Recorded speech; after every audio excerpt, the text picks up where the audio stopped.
Bueno, muy buenos días para todos. Mi nombre es Camilo Negrete, yo soy residente de Anestesiología y Reanimación de la Universidad de Antioquia y en este ratico vamos a hablar de paro cardíaco intraoperatorio. Agradezco a todos los que nos acompañan vía internet y a todos los que están aquí presentes, en especial al doctor Juan Carlos Villa, quien fue mi asesor para la charla, docente del Servicio de Anestesiología y Reanimación de la Universidad.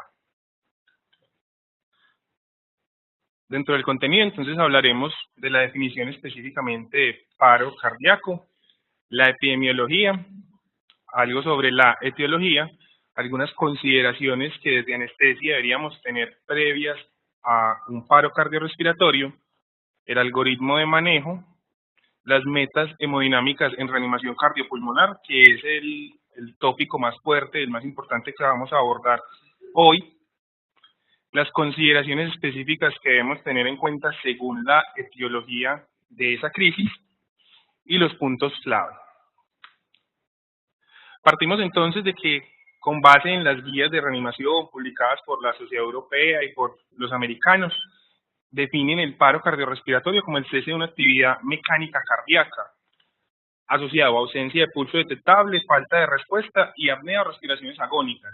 Esto aplica específicamente para el contexto fuera de quirófano, o sea, el contexto sea intrahospitalario o extrahospitalario, en el cual el paciente puede presentar todas estas características. Sin embargo, en el contexto de anestesia, pues el paciente bajo anestesia general probablemente no, seguramente no va a tener respuesta. La apnea o las bradipnea y esas respiraciones agónicas tampoco van a ser un criterio pues objetivo para decir que un paciente está en paro cardiorrespiratorio, y la ausencia de pulso, ese sí pues va a seguir aplicando. Para hablar de epidemiología, quería remontarme inicialmente a un contexto histórico. Esta foto fue tomada directamente de la página de Facebook oficial de la Facultad de Medicina. Mi asesor me la compartió y fue del año de 1907. En la fotografía observamos, por aquí lavándose, al doctor Juan Bautista Montoya y Flores, pionero de la cirugía y de la anestesia regional, de la región de Antioquia, y a otro personaje que no sabemos el nombre, pues, pero es el que está administrando la anestesia, con un hombre dam, ¿vale? El utensilio que se utilizaba para administrar el éter. Por aquí aparece otra persona que parece como la instrumentadora. 1907, Hospital San Juan de Dios, aquí en Antioquia. El primer reporte que encontré en la literatura sobre paro cardíaco asociado a anestesia y cirugía fue del año de 1954, realizado por lo que hoy sería la Universidad de Harvard. En su momento era la Escuela Médica de Harvard, del Hospital de Massachusetts en Boston. Y en ese estudio hablaron 600.000 casos aproximadamente de anestesias, de cirugías. Y querían evaluar cuál era esa mortalidad de esos grupos de pacientes. Evaluaron la causa primaria y se dieron cuenta que la gran mayoría estaban asociadas a la enfermedad propia del paciente, 1 de cada 95. Habían errores quirúrgicos asociados fuera al diagnóstico, al juicio o a la técnica propiamente de cirugía en 1 de cada 420 casos. Por anestesia fue significativamente menor, gracias a Dios para nosotros, en 1 de 2.680 casos. Y en total, pues, de las muertes asociadas a la anestesia al procedimiento propiamente fueron 1 de 75. La anestesia fue considerada como una causa primaria o una causa que contribuyó en esos casos en 1 de cada 1.560. No difiere, ese es el primer reporte de mediados de la década del 50 y no difiere mucho de otro que vamos a ver en un momentico. Cuando uno evalúa la incidencia de paro, pues va a variar según el periodo de estudio. Sabemos que esto está asociado específicamente a la evolución de la anestesia y de las técnicas de la monitoría.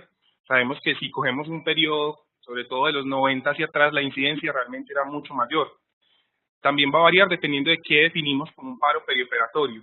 Es diferente si lo tomamos en el contexto como solamente de la cirugía, o sea, el intraoperatorio, o si nos extendemos unas horas más hasta la unidad de cuidados posanestésicos, o incluso un día más, según pues como se definan en las diferentes revisiones.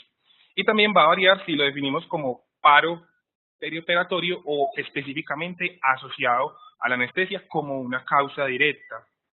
Con base en lo anterior, hemos encontrado que aproximadamente puente punto 2 y 1.1 de cada 10.000 anestesias podrían llegar a esta complicación.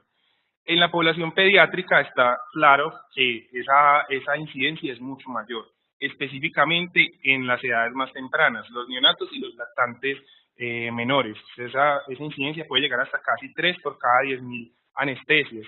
En cuanto a la diferencia entre anestesia regional y anestesia general, no hay pues una variación como muy significativa, 1.5 a 1.1 por cada 10.000 anestesias, y vemos que considerablemente después de todo el desarrollo de la monitoría, esa incidencia ha venido disminuyendo hasta 0.7 casos de cada 10.000. Si nos extendemos nuevamente a la definición de perioperatorio, incluyendo incluso pues casi que las 24 horas luego de la finalización de la cirugía, vemos que esa incidencia se eleva notoriamente hasta casi 20 casos por cada 10.000 anestesias. Este estudio que tenemos por aquí, que es de un poquito viejo, es del año 2005, lo traigo a colación para que tengamos en cuenta específicamente dos aspectos. Uno, el lugar de ocurrencia. Sabemos que el 71% de los casos van a ocurrir en el quirófano, en el momento pues, de la cirugía, pero no un porcentaje que es casi el 30%, para nada despreciable, ocurre en otros lugares donde tal vez uno no tenga los mismos recursos o la misma capacidad de desenvolverse. El 11% ocurre en la unidad de recuperación o de cuidados posanestésicos. El 6% puede incluso aparecer en la sala de preparación antes de que el paciente propiamente que se ingrese a cirugía en el quirófano.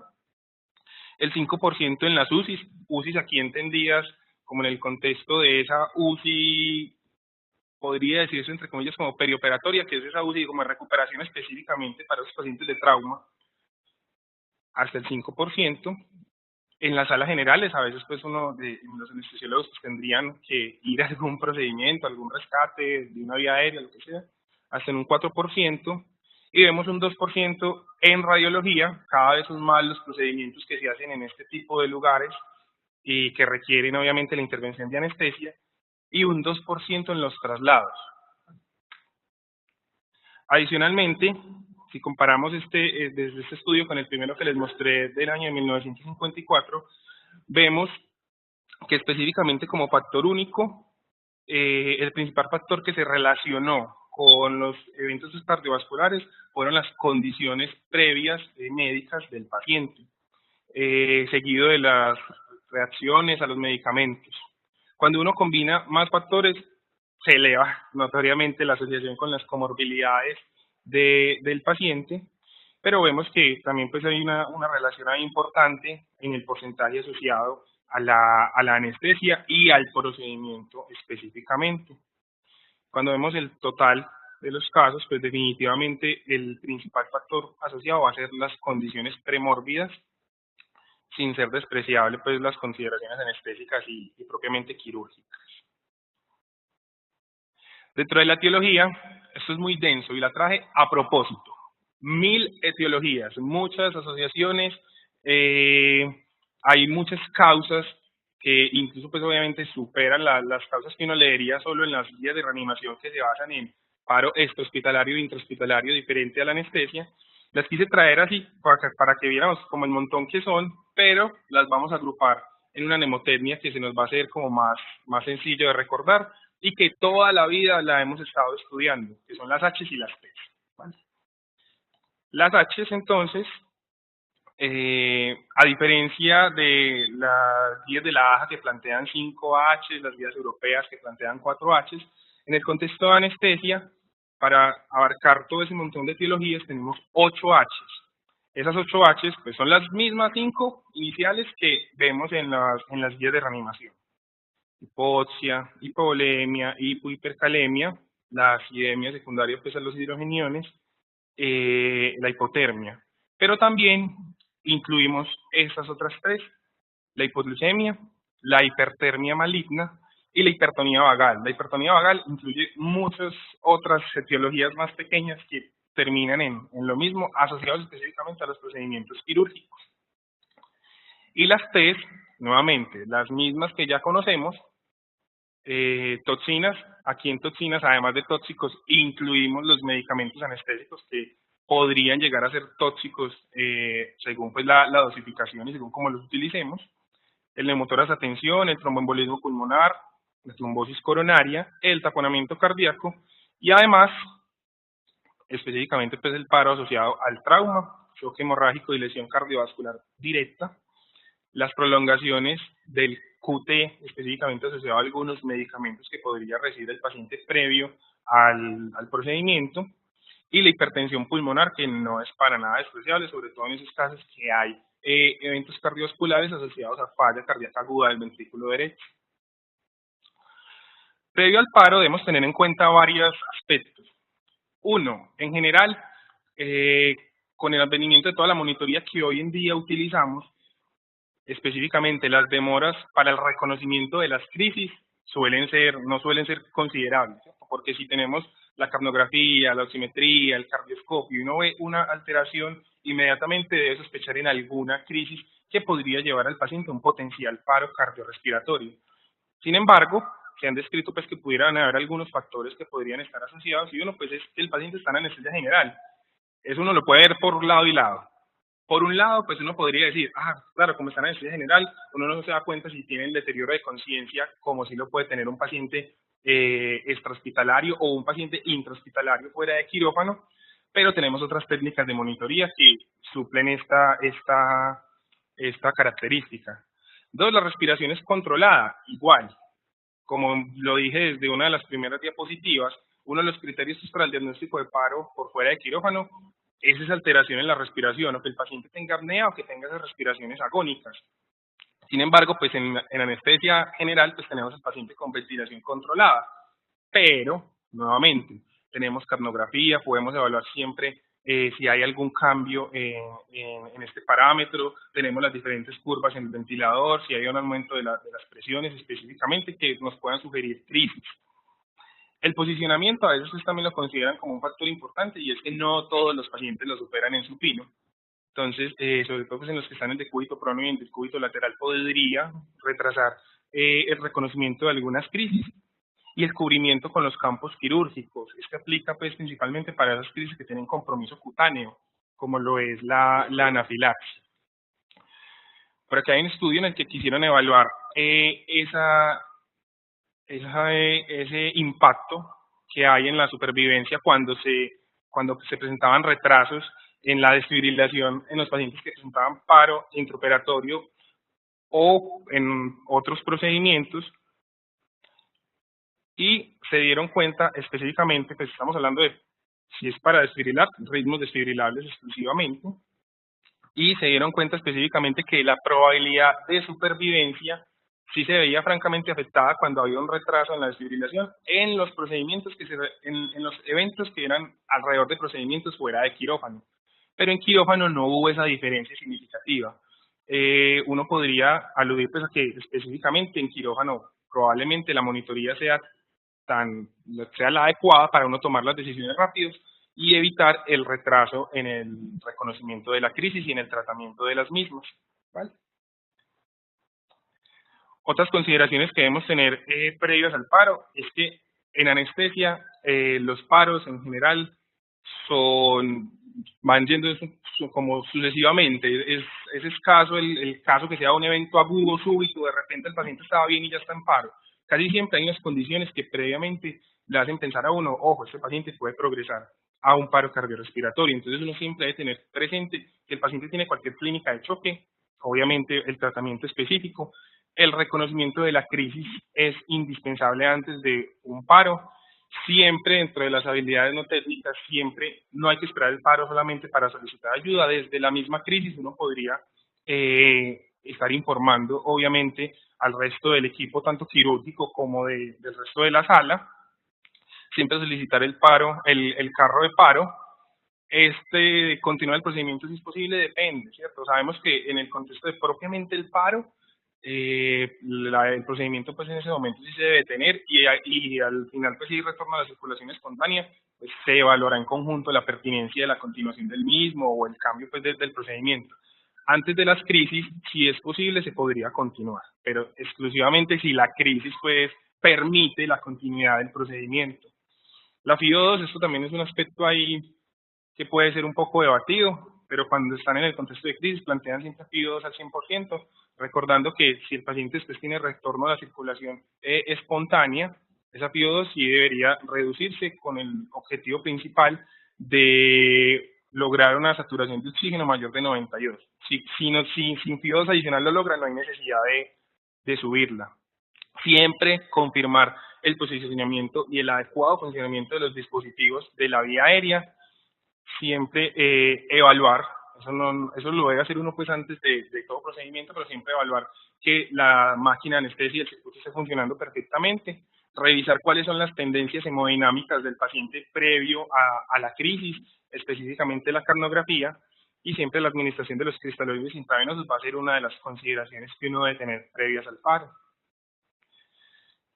Tenemos entonces los diagnósticos diferenciales, ya los vamos a ver enseguida. Siempre, eso hace parte también de habilidad no técnica, la evaluación en conjunto con todo el grupo quirúrgico, específicamente con el cirujano, ¿qué pasa? ¿Está sangrando? ¿Tú hiciste algo ahí? No sé. Siempre evaluar los medicamentos que fueron recientemente administrados y específicamente tratando de evaluar si hay algún un efecto secundario de los mismos.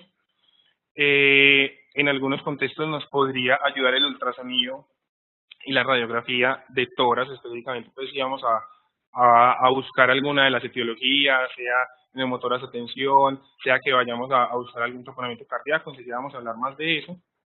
El ecocardiograma también tiene una utilidad que últimamente pues ha venido en crecimiento, y la terapia de reemplazo empírica con esteroides, que es otro punto también hay. Específicamente sobre este punto de terapia de reemplazo empírica con esteroides, se ha visto que durante el paro cardiorrespiratorio y después pues, de la recuperación espontánea, pues hay una insuficiencia adrenal relativa que en general mantiene muchos pacientes en choque pues que podría ser incluso refractario. Y adicionalmente, desde finales de los 90 se ha evaluado el paro cardiorrespiratorio como un similar a la sepsis, porque se generan muchas citoquinas proinflamatorias, como en el estado pues, de un séptico. Muchas veces esa insuficiencia adrenal no es reconocida, entonces pues si por ende no es reconocida, no es tratada, aunque plantean también en varios estudios que no sería costo efectivo uno tamizar a todo el mundo para buscarle una insuficiencia adrenal relativa, pedirles cortisol a todo el mundo, no. A veces podría ser más costo efectivo simplemente administrar el esteroide. Y vemos simplemente para mostrar desde la época que venían estudiando el paro cardíaco como un evento similar a la sepsis. El principal estudio que da algunas indicaciones específicas sobre el uso de esteroides es este estudio griego, que fue publicado en la revista JAMA en el año 2013, en el cual evaluaron el uso de esteroides con vasopresina y con adrenalina versus utilizar solamente adrenalina y placebo. Utilizaban en el paro cardiorrespiratorio dosis de estrés de metilprednisolona y en el posoperatorio hidrocortisona, hasta que resolviera el paro hasta que resolviera el choque, porque ya salió el paro, o 7 días después del evento. Y se dieron cuenta que en el grupo que estaba recibiendo los esteroides había una mejor supervivencia con un mejor desenlace neurológico. Uno podría decir, bueno, pero es que no están comparando esteroides sí versus esteroides no. Pero pues hasta ahora este ha sido como el estudio que incluso salió antes de las guías de 2015 y con base en él es que dan la recomendación de la utilización empírica de los esteroides. Después salió otro que es un estudio que evalúa específicamente en los pacientes ya después de que salen del paro y tienen retorno a la circulación espontánea, la terapia con esteroides para choque refractario. Y ellos sí se dieron cuenta que en esos casos no había realmente diferencias que fueran significativas en cuanto a que el paciente resolviera el choque, lo resolviera más rápido, viviera más o tuviera mejor desenlace neurológico. Sin embargo, este estudio pues realmente fue solamente realizado posparo. Entonces no podríamos decir exclusivamente si en paro sí sirven o no los esteroides. Conclusión de esto, hasta ahora nos quedamos con el estudio anterior, el estudio de los griegos, con base en el cual se recomienda la administración de los esteroides.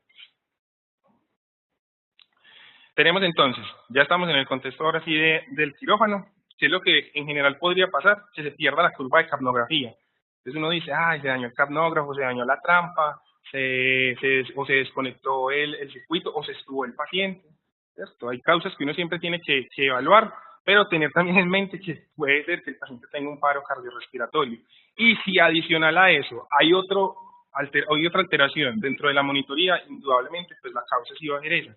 Si además de la capnografía perdida se pierde la onda de fletismografía, probablemente no sea que estén malos los equipos. Muchas veces esa es una de las fallas que se presentan sobre todo en quirófano, que uno busca y busca, pero ese tensiómetro, ese manguito como que no toma, esa presión no le mide, ese capnógrafo, esa trampa está como rara, ese oxímetro no le coge, pero no le coges porque está muy hipotenso. En esos casos sí hay que estar bien alerta que probablemente sea que el paciente esté en paro y no una condición técnica de los dispositivos que utilizamos. Y si adicionalmente tenemos una línea arterial y se pierde el trazado de la misma, no hay duda. Con todas estas características debemos pensar que el paciente está en un paro cardiorrespiratorio. Y si además el cardioscopio muestra esto, o esto, o esto, y tomamos pulso y no hay pulso, no hay duda. ¿Vale? Son signos de paro cardíaco intraoperatorio. Y si tenemos esto, pues obviamente la conducta a seguir va a ser realizar reanimación cardiopulmonar, que es en lo que nos vamos a detener enseguida. Desde las guías de 2010 específicamente, cambió la mnemotecnia de ABC a CAB, y para el paro pues hospitalario y el intrahospitalario fuera de quirófano tiene una utilidad que es notoria y que obviamente nadie desprecia. En quirófano hay una particularidad y es que muchas de estas cosas se pueden hacer simultáneas. Entonces uno no tiene que esperar a que esté alguien dando masaje 2 minutos para no decirle voy a hacer una intervención en la vía aérea.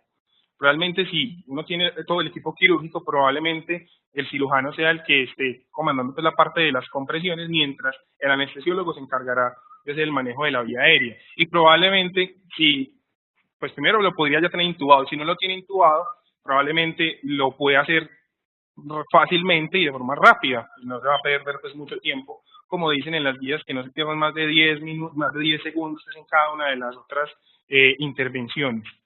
Vamos a desglosar más o menos algunas de esas letras, y dentro de la C nos mencionan siempre lo que es la RCP de alta calidad. Nuevamente, en el contexto prehospitalario, intrahospitalario fuera de quirófano, esto es lo que siempre debe tener uno presente, que la profundidad, la frecuencia de las compresiones, lograr la descompresión, ¿cierto? Que se minimicen las interrupciones. En quirófano tenemos otro plus, diría yo, y es que esa calidad de las compresiones se puede evaluar. Pues además de esa forma, que es una forma pues clínica, también se puede evaluar con parámetros hemodinámicos específicos según el contexto. Entonces tendríamos específicamente la capnografía, y si disponemos de una línea arterial, se van a dar cuenta que es el top de todo lo que podríamos utilizar en la monitoría de la calidad, pues como de las compresiones. Y terapia con medicamentos, que en este aspecto no me voy a detener tanto, porque dentro de 15 días vamos a tener una charla exclusiva de medicamentos en reanimación. Podría también lograrse pues como el intento, si uno tiene un grupo amplio de colocación de un catéter venoso central, va a servir para la monitoría, para la administración pues, de medicamentos, de cristaloides y productos pues, sanguíneos. Las metas hemodinámicas entonces que debemos tener presentes siempre va a ser, si tenemos la línea arterial, que sería muy bueno si fuera pues, en ese contexto, tener como una meta de presión arterial diastólica 40 milímetros de mercurio. Y eso se ve explícitamente en la curva y en el valor que le da la presión arterial invasiva con cada compresión que está generando la persona pues, que esté reanimando. Esto es muy importante porque con base en la presión arterial diastólica es que podemos calcular la presión de perfusión coronaria, que simplemente es una diferencia entre la presión arterial diastólica y la presión arterial diastólica de la aurícula derecha.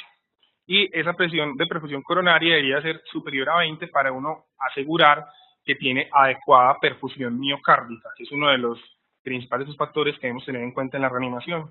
Y la capnografía, que siempre ha sido pues uno de los parámetros que nos predicen pues específicamente si el paciente va a tener probablemente un buen desenlace o no, y si estamos haciendo bien o no la reanimación. muchos estudios. De esto hay varios, el único pero es que varios son en animales, pero pues hay muchos estudios que han surgido sobre todo de 2013 hasta ahora, donde querían evaluar si era bueno la capnografía, si era buena esa presión arterial diastólica. Ese fue el primero que encontré, que es del año 2013, donde evaluaban la capnografía durante la reanimación y se dieron cuenta que la capnografía tenía un valor pronóstico que realmente se relacionaba con retorno a la circulación espontánea y con supervivencia. Sin embargo, hasta ese momento no sabían qué nivel de capnografía era el ideal para uno tener en cuenta como una meta. Fueron surgiendo otros estudios en los siguientes años, ya que querían evaluar como la relación cuantitativa entre esa capnografía y las maniobras de reanimación básicas que utilizamos. Entonces, en esta gráfica observamos cómo se relaciona ese CO2 expirado con dos cosas. Uno, con la profundidad de las compresiones y dos, con la frecuencia de las mismas. Vemos específicamente, si miramos por ejemplo la línea amarilla, que es esta que está por acá, vemos que a mayor profundidad de las compresiones y a mayor velocidad de las mismas, la capnografía fue mucho más alta, que también lo hemos representado en esta otra gráfica. Sin embargo, llega un punto en el que por más compresiones que uno dé, no va a subir más la capnografía, porque el paciente está en paro, ¿vale? Entonces, con base en lo anterior, concluyen que realmente los valores de capnografía pueden ser obviamente significativos para evaluar la profundidad de las compresiones torácicas y también lo relacionaron con la adecuada ventilación. Sin embargo, hasta ese momento, pues, no daban una recomendación fuerte, se necesitaban más estudios. Este otro estudio, fue completico, trataba de evaluar específicamente la capnografía contra la presión arterial diastólica. Y vemos, este evalúa la presión de perfusión coronaria. Y vemos que los pacientes, es un modelo animal, este estudio, que los pacientes que tuvieron mayores tasas de supervivencia, que es esta línea que está con rojo, comparado con los que no sobrevivieron, pues hay una diferencia marcada en cuanto a los niveles de presión de perfusión coronaria y en el tiempo pues que se estableció. Aquí nuevamente, esta es la presión de perfusión coronaria, los pacientes que tuvieron retorno a la circulación espontánea, vemos que hasta casi el 80% tenían una presión de perfusión coronaria mayor de 25, mientras que los tenían menores no sobrevivían. Con base en lo anterior, ellos definen pues, que la presión de perfusión coronaria y la presión arterial diastólica, aunque sabemos que depende de ella, se deben usar para medir la efectividad de la reanimación y se plantea como la transformación de esa reanimación que es como estándar, que es la que leemos que siempre de las guías, a una reanimación personalizada con base en la respuesta que tenga el paciente y en cómo lo estamos realizando, que es como la tendencia que sugieren hoy en día. Y en este estudio, ahorita me adelanté, sí evalúa directamente la presión arterial diastólica versus el CO2 expirado, y vemos que a este lado que les estoy señalando está la presión arterial diastólica y a este otro la capnografía, y vemos que en los pacientes supervivientes hubo una diferencia significativa en este diagrama pues, de dispersión en la presión arterial diastólica, no en la capnografía. Con base en ese estudio, sugieren que la presión arterial diastólica podría ser pues, como un factor que podría superar a la capnografía en cuanto a la evaluación pues, del paciente en paro y la supervivencia del mismo. Y sí quedó claro que si uno no logra una presión arterial diastólica, ojalá por encima de 34, realmente los esfuerzos pues, que estamos haciendo en reanimación son fútiles y la supervivencia va a ser mínima. Han tratado ya después como de una forma más objetiva tratar de monitorizar esa calidad de la reanimación y de la capnografía específicamente se dice que cuando es mayor de 10, ojalá tendiente a 20, ¿cierto? Más de 20 en general ya es un paciente que tenga retorno a la circulación espontánea, pero cuando es mayor de 10 hay mayores tasas de supervivencia que cuando son menores de 10. Entonces definitivamente si con las maniobras de reanimación uno no logra una capnografía superior a 10, probablemente el resultado no vaya a ser el mejor.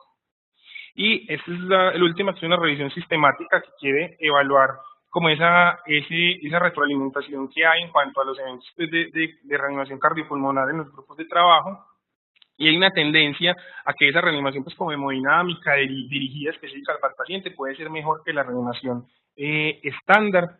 El tamaño de la muestra no fue muy alto y hay varios estudios que utilizaron para esta revisión sistemática que fueron en animales. Por ende, pues dan un valor limitado y sugieren pues, que se van a requerir mayores estudios en humanos.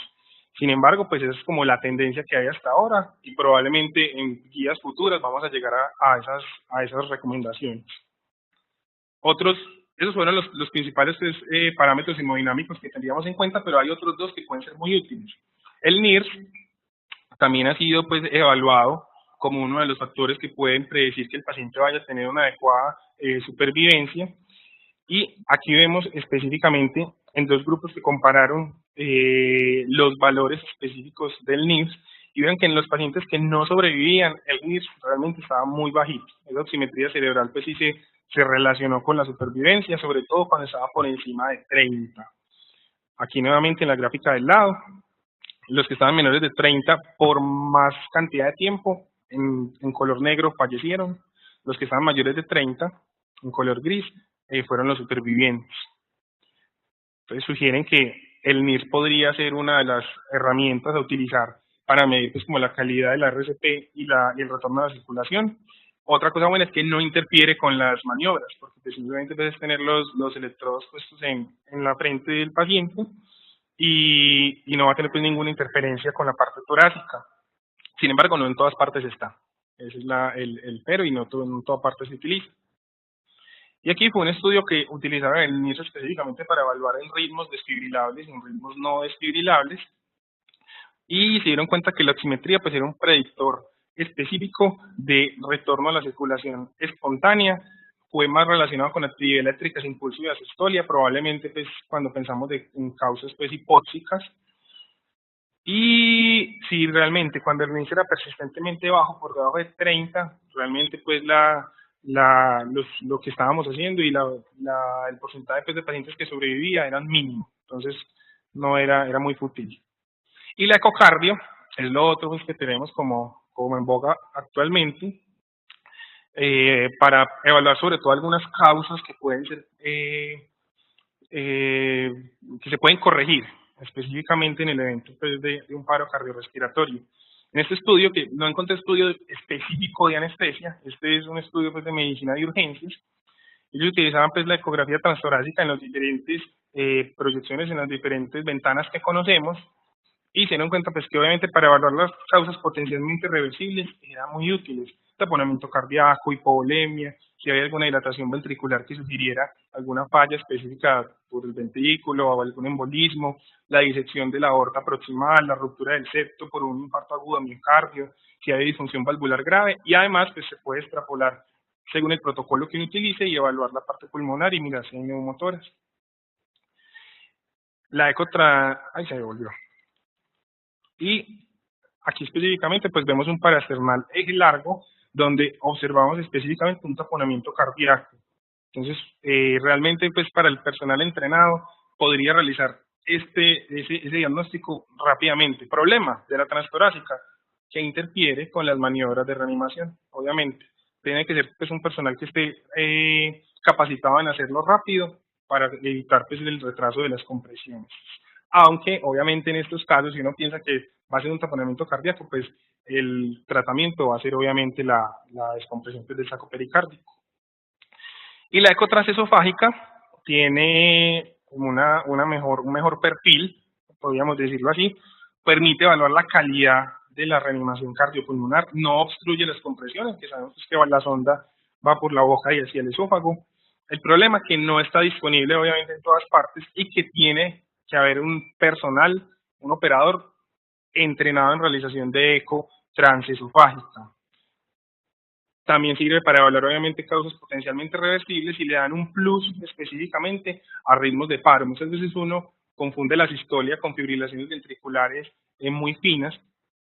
Te dirán, ay, pues pasa a estar ese protocolo de línea eléctrica, pues ya no están las guías, pero con la ecocardio sí se puede ver en algunos casos como el corazón fibrilando y no haberlo visto por el cardioscopio o por un electrocardiograma. Plantean entonces que específicamente este protocolo, que es el POCUS, es una herramienta valiosa en el diagnóstico y pronóstico para el paro, que se pueden guiar los esfuerzos de reanimación con base en la ecocardiografía, que la transesofágica obviamente pues va a tener un plus y es que no interrumpe las maniobras de reanimación adicionales, aunque todavía pues se requieren más estudios como para incluirlo definitivamente en las guías. Eso con la C. Realmente pues esa era como la parte más densa. La A, que es el control pues, de la vía aérea, en general pues tendríamos la mayoría de los casos pues el paciente intubado. Si no está intubado, pues habría que entrar al algoritmo pensando que podría uno encontrarse con una vía aérea difícil no anticipada, entonces ese debería ser el contexto que deberíamos tener en cuenta, con la diferencia de que en este contexto no hay que utilizar medicamentos específicamente relajantes. Simplemente lo traje pues, a colación, no me voy a detener en él, pues sería como tema exclusivo pues, de otra charla, pero que tengamos presente, evaluar qué se dé y avanzar rápidamente en ellos, ¿vale? Y la otra importante es que cuando uno logra la intubación orotraqueal, la tasa de ventilación sí debe ser entre 8 a 10 por minuto. Ya vamos a ver también por qué. Las respiraciones, 8 a 10 por minuto, los europeos dicen 10, los americanos hasta 10, siempre visualizar que haya expansión torácica y respecto a los parámetros del ventilador, pues el volumen tidal pues específicamente debería ser como el mínimo que lograra que hubiera una expansión torácica. Era pues lo que decían varios de los artículos que revisé. Se debe disminuir el tiempo inspiratorio, ojalá en un segundo, con el fin de que el tiempo para la expiración dure mucho más y se evite una de las complicaciones, sobre todo en los pacientes hipocosos y con asma, que es el autopip, que en esos contextos específicamente los puede llevar a paro solo por esa causa. Evitar siempre la hiperventilación, también por lo mismo, y en algunos contextos podrían considerar algunos dispositivos adicionales como la válvula umbral de impedancia. Eso lo han descrito como unas técnicas alternativas en reanimación en las guías, y es un dispositivo que se adapta en la parte superior del tubo o de la máscara laringea, y que lo que hace es que permite que cuando hay la descompresión torácica no entre más aire, simplemente se sale. Eso se ha visto que podría mejorar sobre todo específicamente porque no aumenta pues el retorno venoso por la disminución de la presión intratorácica y no está todavía pues totalmente recomendado porque no se ha visto que haya mejoría en la supervivencia. Es como un beneficio teórico del dispositivo. Y el autopip, que es lo otro que les mencionaba importante a los pacientes con EPOC y con asma, que lo podemos ver en esas curvas que tenemos en el ventilador. Esta es la curva flujo-tiempo. Vemos cómo esa curva no llega al cero pues basal. En esos casos, pues este espacio de acá corresponde a presión positiva al final de la aspiración. Y nuevamente, muchos pacientes solo por eso podrían llegar al colapso. Sugieren que si pensamos que esa es la causa, pues uno podría desconectar al paciente del circuito, esperar entre 5 a 10 segundos y con eso mejora. Yo nunca lo he hecho. Ya no sé, alguno de los profes de pronto ahorita tendrá su apreciación. La D, la desfibrilación, pues obviamente tempranamente si es un ritmo desfibrilable, la energía va a depender del aparato monofásico o bifásico. Y si estamos en el contexto de la cavidad torácica abierta, pues obviamente vamos a tener que utilizar las palas para desfibrilación interna, que no deberían superar los 50 joules por cada descarga. Esto es muy denso, no me voy a detener en esto, simplemente quiero que sepan que existe un algoritmo para el manejo del paro cardiorrespiratorio, similar al que proponen en las guías de la AJA, describir primero si es desfibrilable o no desfibrilable y con base en eso las intervenciones pues, específicas. Para finalizar, algunas consideraciones según la causa. Entonces, cuando estamos en un paro asociado a anestesia neuroaxial, en general pues vemos que la incidencia puede ser de 1.3 a 1.8, más alto un punto, perdón, por cada 10.000 pacientes. En general se da más con procedimientos intratecales que con procedimientos peridurales. No está clara la fisiopatología, al parecer es por el bloqueo de la inervación simpática y adicionalmente porque muchas veces también se damos a los pacientes.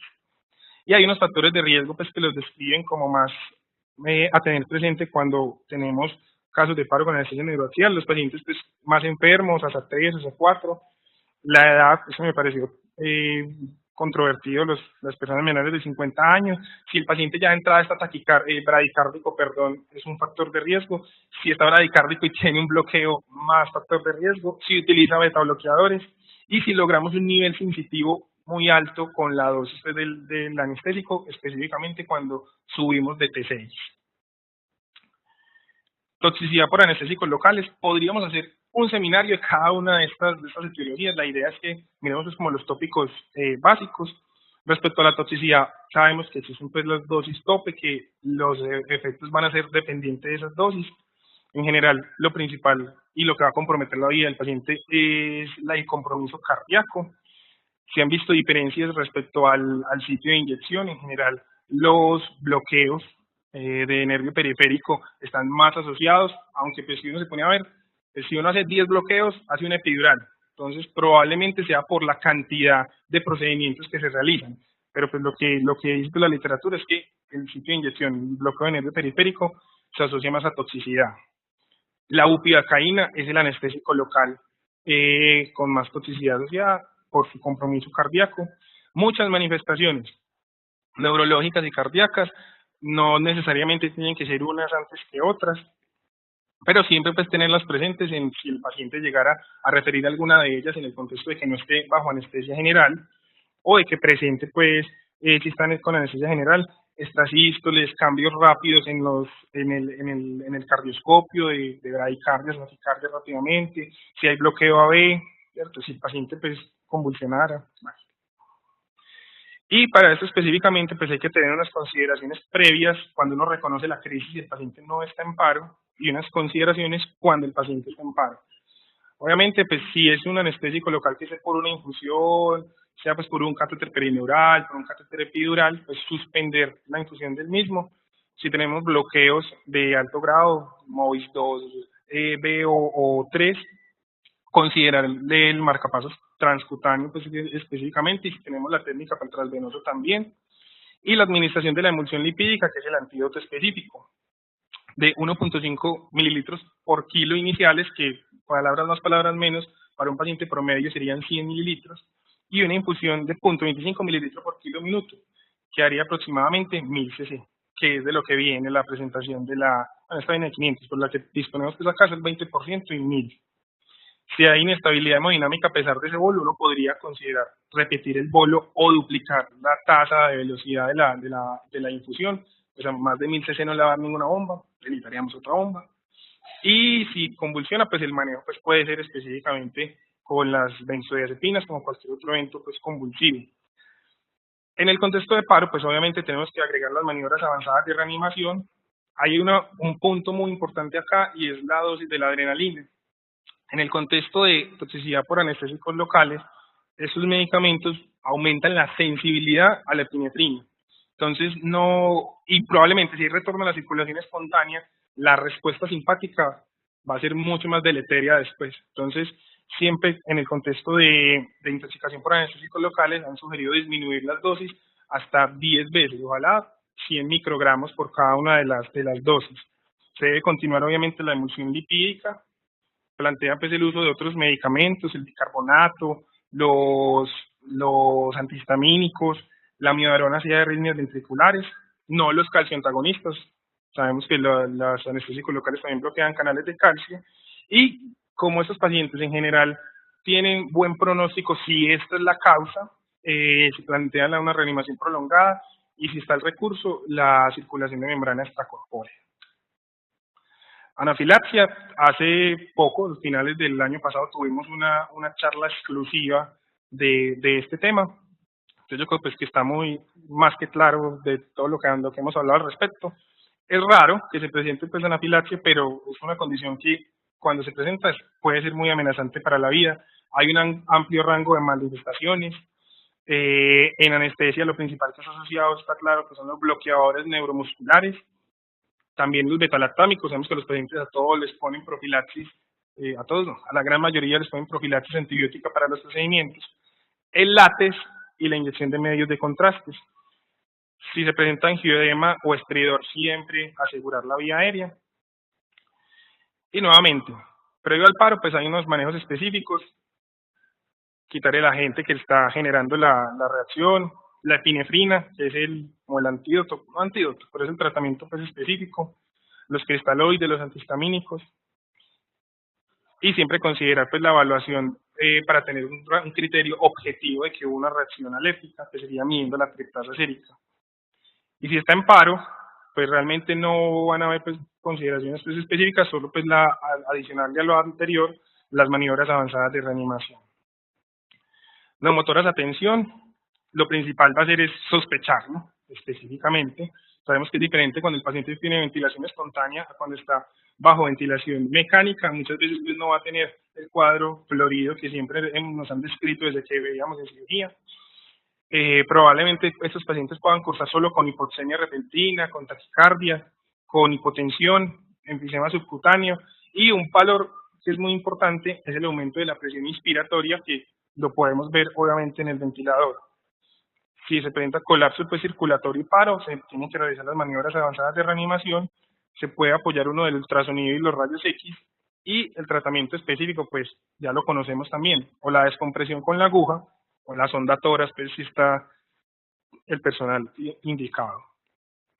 El embolismo aéreo es otra complicación que prácticamente es exclusiva de nosotros pues y consiste pues en específico cuando se dan técnicas con insuflación de gases, entre ellas pues destaca la laparoscopia, la histeroscopia, la toracoscopia, o cuando el sitio quirúrgico queda por encima de la aurícula derecha. Entonces algunas cirugías que se hacen con el paciente en posición sentada, de fosa posterior, o de cirugías de hombro, pues cirugías ortopédicas también podrían estar asociadas a embolismo. Manifestaciones clínicas, pues si el paciente está despierto, pues podría manifestar disnea, tos. Si no, lo principal pues van a ser las mismas que conocemos, la caída de la capnografía y la hipotensión. Nuevamente, previo al paro, pues ojalá corregir la posición, es lo que se ha visto pues como que tiene más evidencia, intubar al paciente. Y en esos casos también se recomienda, si hay duda del diagnóstico, realizar ecocardiografía transesofágica, sobre todo pues para evaluar si hay son otras causas, si de pronto es más por un compromiso asociado a un embolismo pulmonar y no a un embolismo pues aéreo, sino de origen venoso. El embolismo pulmonar es raro, pero es muy grave, eso es otra cosa. El 5% de los embolismos causan paro, no diría muy poquitos, pero nuevamente los que causan son muy graves. Lo principal obviamente va a ser el aumento de la poscarga por las resistencias vasculares pulmonares. Esos son los cambios que se pueden presentar, hipoxemia nuevamente, hipotensión, alteración de la capnografía. El ritmo en general de paro va a ser actividad eléctrica sin pulso y se ha visto pues un importante papel de la ecocardio transesofágica, sobre todo para evaluar esa función ventricular derecha. Si hay radiología pues, intervencionista, pues la trombectomía emergente en el caso de un retorno a la circulación espontánea se puede considerar, o la trombolisis pues, con los inhibidores de la actividad ortocelular del plasminógeno. La hipercalemia, esa realmente pues con hipercalemia no hay variaciones respecto a un paciente que tenga hipercalemia fuera de quirófano. Lo único pues es la sospecha diagnóstica, eso sí no hay duda, que se debe realizar pues, con base en los cambios pues, electrocardiográficos y en la historia clínica, sobre todo en los pacientes que tienen enfermedad renal y que consumen terapia farmacológica que podrían aumentar los niveles de potasio. Las manifestaciones también pueden ser muy variables. Y nuevamente, el tratamiento no va a diferir de una hipercalemia que sea fuera de quirófano, que ya la conocemos. Los medicamentos pues, de protección cardíaca, los que transportan el potasio al espacio intracelular, los que permiten una eliminación de potasio. Y se ha descrito también que si sabemos que esta es la causa y el paciente pues, tiene buen pronóstico y sea pues, obviamente reversible, la circulación con membrana extracorpórea. Finalmente, la hipertermia maligna, que es una complicación rara pero potencialmente mortal, asociado al uso de halogenados o succinilcolinas, son los agentes que están más asociados a esto.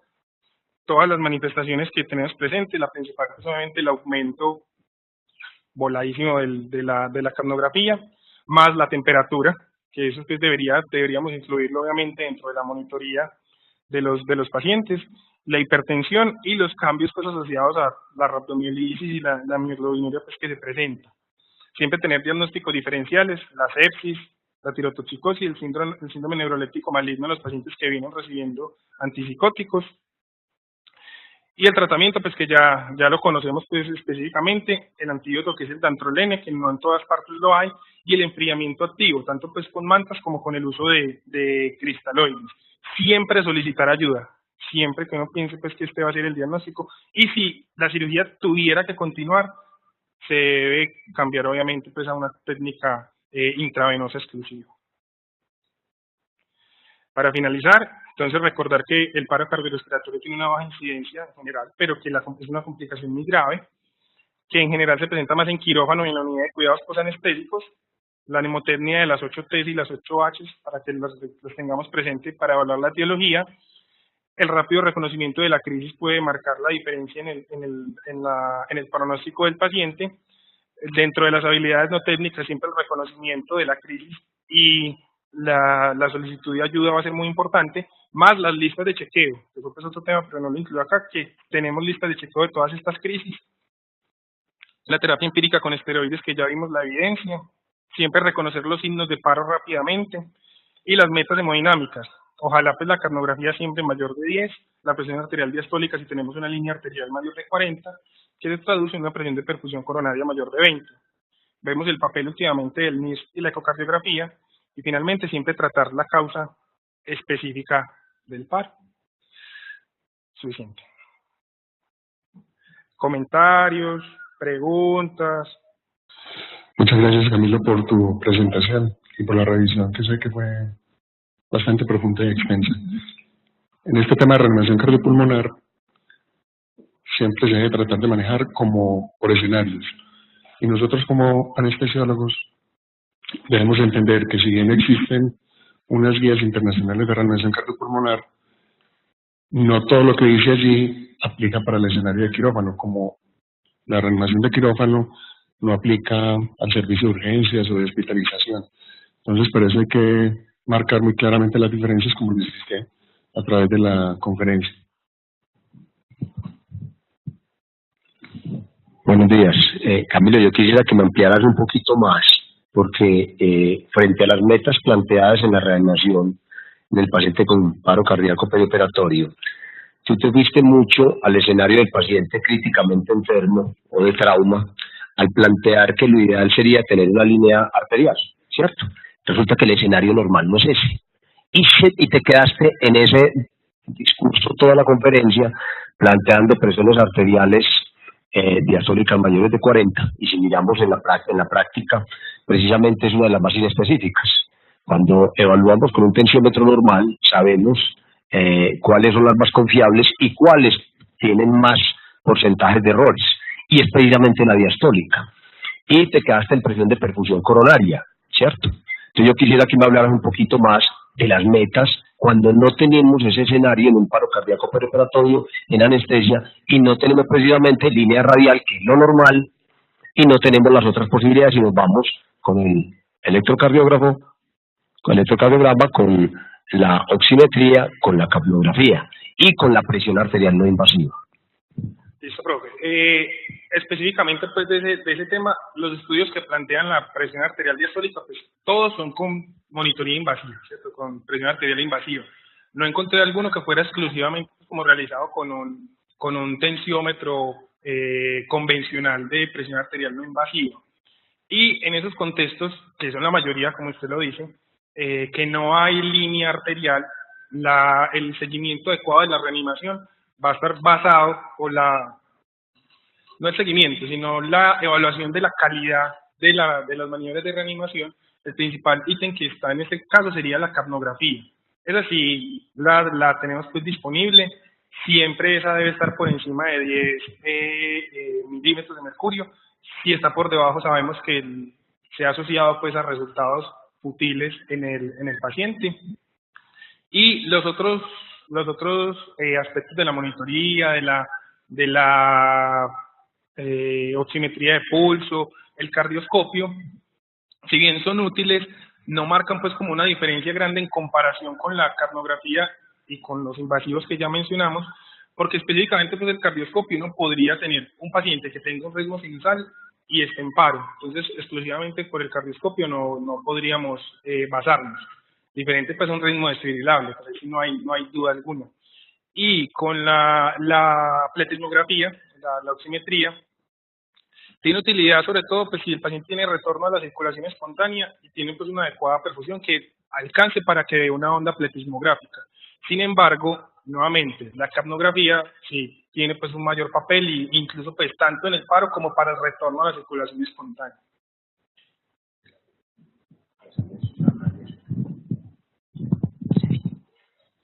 Camilo, me gustó mucho tu charla y voy al siguiente punto. mostraste muy claramente que la principal causa de paro intraoperatorio es la condición clínica del paciente, y no es lo que siempre hemos creído que es, o la anafilaxia, o la hipertermia maligna, etcétera. Es la condición clínica del paciente, y es precisamente esta subvaloración de la condición clínica del paciente la que hace que precisamente pacientes que deberían ir con monitoría tal vez invasiva, tal vez presión arterial invasiva, no le pongamos porque subvaloramos y clasificamos mal los pacientes que hacen paro. Entonces, cuando hace paro, después miramos que si le habíamos calculado el Gupta, que si le habíamos calculado el índice cardíaco revisado, que si le habíamos calculado todas las otras medidas que conocemos, incluso los de riesgo de tromboembolismo, pues que no lo hicimos. No lo hicimos y subvaloramos la condición clínica del paciente porque probablemente la cirugía era una cirugía de bajo riesgo, pero el paciente no.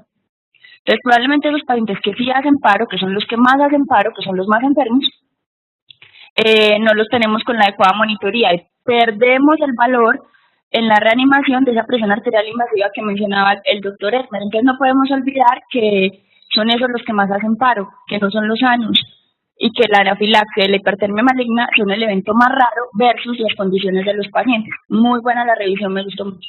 Gracias. En paro cardíaco son todos los objetivos. 1, restablecer la circulación espontánea, y 2, mantener una perfusión en ese estado de no flujo, mantener una mínima perfusión al cerebro y corazón. Eso se consigue con mayorías cardiopulmonares de alta calidad. ¿Cómo sé yo que la estoy haciendo bien hechas y que sí estoy generando un flujo que perfunda mínimamente cerebro y corazón? En un escenario extrahospitalario o incluso intrahospitalario, es basándose en lo que dicen las guías.